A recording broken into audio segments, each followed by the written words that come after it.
2024 ಒಂದು ದಸರಾಗೆ ಒಂದು ಮೊದಲ ಹೊಸ ಆನೆ ಅಂದ್ರೆ ಅದುವೇ ಏಕಲವ್ಯ. 2022ರಲ್ಲಿ ಕ್ಯಾಪ್ಚರ್ ಆದಂತ ಏಕಲವ್ಯ ಇದೀಗ for the first time complete ಆಗಿ ಟ್ರೈನ್ ಆಗಿ ಮೊದಲ ಬ್ಯಾಚ್ ನಲ್ಲಿ ಅಭಿಮನ್ಯು ಟೀಮ್ ಜೊತೆಗೆ ಇದೀಗ ಗಜಪಯಣಕ್ಕೆ ಶುರು ಆಗ್ತಿದ್ದಾರೆ. ಸೊ 21ನೇ ತಾರೀಕು ವೀರನ ಹೊಸಳ್ಳಿಯಲ್ಲಿ ಈಗ ಒಂದು ಗಜಪಯಣಕ್ಕೆ ಚಾಲನೆ ನೀಡಲಾಗುತ್ತೆ. ಅಲ್ಲಿ ಸಾಕಷ್ಟು ಗಣ್ಯಾತಿ ವ್ಯಕ್ತಿಗಳು, ಮಿನಿಸ್ಟರ್ಸ್ ಗಳು ಎಲ್ಲರೂ ಕೂಡ ಬರ್ತಾರೆ. ಸೊ ಕಂಪ್ಲೀಟ್ ಒಂದು ಅಭಿಮನ್ಯು ತಂಡ ಅಲ್ಲಿಗೆ ಬಂದು ಅಲ್ಲಿ ಒಂದು ಎಲ್ಲ ಸಕಾರ ಕಂಪ್ಲೀಟ್ ಆಗಿ ಒಂದು ಪೂಜೆಯನ್ನ ಸಲ್ಲಿಸಿ ನಂತರ ಅಲ್ಲಿಂದ ಒಂದು ಗಜಪಯಣಕ್ಕೆ ಚಾಲನೆಯನ್ನ ನೀಡಲಾಗುತ್ತೆ. ಅನಂತರದಲ್ಲಿ ಒಂದು ಮೈಸೂರಿನ ಅರಣ್ಯ ಭವನಕ್ಕೆ ಹೊರಡುತ್ತವೆ. ಸೊ ಅಲ್ಲಿ ಒಂದು 2 ದಿವಸಗಳ ಕಾಲ ರೆಸ್ಟ್ ಮಾಡಿ ಅಲ್ಲಿಂದ ಅರಮನೆಗೆ ಗ್ರ್ಯಾಂಡ್ ಎಂಟ್ರಿ ಪೂಜೆಯ ಬಳಿಕ.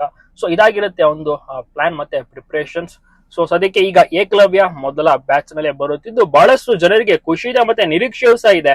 ಹೊಸ ಆನೆ ಈ ವರ್ಷದಲ್ಲಿ ಸೆಲೆಕ್ಟ್ ಮಾಡಿರುವಂತಹ ಹೊಸ ಆನೆ ಅದು ಕೇವಲ ಏಕಲವ್ಯ ಮಾತ್ರ. ಇನ್ನುಳಿದಂತೆ ಬೇರೆ ಆನೆ ಹಳೆ ಆನೆಗಳೇ ಇರ್ತವೆ. ಏಕಲವ್ಯ ಹೊಸದಾಗಿ ಬರ್ತಾ ಇದ್ದಾನೆ, ಬಹಳಷ್ಟು ಜನರಿಗೆ ಖುಷಿ ಇದೆ. ಮತ್ತೆ ಈತನನ್ನ ಮೂಡಿಗೆರೆ ಬೈರ ಅಂತಾರೆ, ಆದ್ರೆ ಇದು ಮೂಡಿಗೆರೆ ಬೈರ ಅಲ್ಲ, ಸಾಮಾನ್ಯವಾದಂತ ಆನೆನೆ. ಸೊ ಮೂಡಿಗೆರೆ ಭಾಗದಲ್ಲಿ ಹಿಡಿದಂತ ಆನೆ ಇದು. ಅಲ್ಲಿ ಕಾಡಾನೆ ಆಗಿತ್ತು, ಪುಂಡಾನೆ ಆಗಿತ್ತು. ಸೊ ಹೀಗಾಗಿ ಅದನ್ನ ತಗೊಬಂದು 2022 ಫೆಬ್ರವರಿ ತಿಂಗಳಿನಲ್ಲಿ ಕ್ರಾಲ್ಗೆ ಹಾಕಿ ಟ್ರೈನಿಂಗ್ ಅನ್ನ ಕೊಟ್ಟು ಪಳಗಿಸ್ತಾರೆ. ಸೊ ನೋಡಿ ಎಷ್ಟು ಬೇಗ, ಸುಮಾರು ಒಂದು 2 ವರ್ಷದಲ್ಲಿ ದಸರಾಗೆ ಆಯ್ಕೆ ಆಗಿದೆ. ನಿಜಕ್ಕೂ ಕೂಡ ಸೂಪರ್ ಅಂತ ಹೇಳ್ಬೋದು. ಮಾವುತೂರು ಮತ್ತೆ ಕಬಡ್ಡಿ ತುಂಬಾ ಚೆನ್ನಾಗಿ ಪಳಗಿಸಿದ್ದಾರೆ, ಟ್ರೈನಿಂಗ್ ಕೊಟ್ಟಿದ್ದಾರೆ. ಸೌಮ್ಯ ಸ್ವಭಾವದ ಆನೆ ಇದಾಗಿದ್ದು ನೋಡಕ್ಕೂ ಕೂಡ ಅಷ್ಟೇನೆ ತುಂಬಾನೇ ಆಕರ್ಷಣೆ ಆಗಿದೆ. ಮೈಸೂರು ದಸರಾಗೆ ಎಲ್ಲಾ ರೀತಿಯ ಒಂದು ಪ್ರಿಪರೇಷನ್ ಏಕಲವ್ಯ ಮಾಡ್ಕೊಂಡಿದ್ದಾನೆ. ಸೊ ಅಲ್ಲಿಗ ಒಂದು 60 ದಿವಸಗಳ ಕಾಲ ಕಂಪ್ಲೀಟ್ ಟ್ರೈನಿಂಗ್ ಎಲ್ಲವನ್ನೂ ಕೂಡ ಕೊಡ್ತಾರೆ.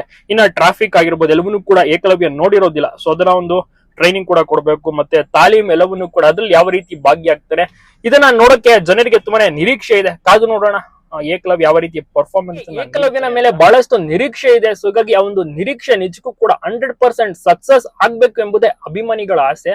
ಏಕಲವ್ಯನ ಮೇಲೆ ತುಂಬಾ ಅಂದ್ರೆ ತುಂಬಾನೇ ಜನ ಭರವಸೆನ ಇಟ್ಕೊಂಡಿದ್ದಾರೆ. ಅಭಿಮನ್ಯು ಹಿಡಿದಂತ ಒಂದು ಆನೆ ಅದಾಗಿರುತ್ತೆ. ಸೊ ಹೀಗಾಗಿ ಮತ್ತಿಗೋಡಿಯಿಂದ ಈಗ ವೀರನ ಹೊಸಳ್ಳಿಗೆ 21ನೇ ತಾರೀಕು ಒಂದು ಗಜಪಯಣಕ್ಕೆ ಬರಲಿದ್ದಾನೆ ಏಕಲವ್ಯ. ನಂತರ ಒಂದು ಮೈಸೂರು ಅರಮನೆಗೆ ಆಗಮಿಸಲಿದ್ದಾನೆ. ಸೊ ನೋಡೋಣ ಯಾವ ರೀತಿ ಇರುತ್ತೆ ಅಂತ.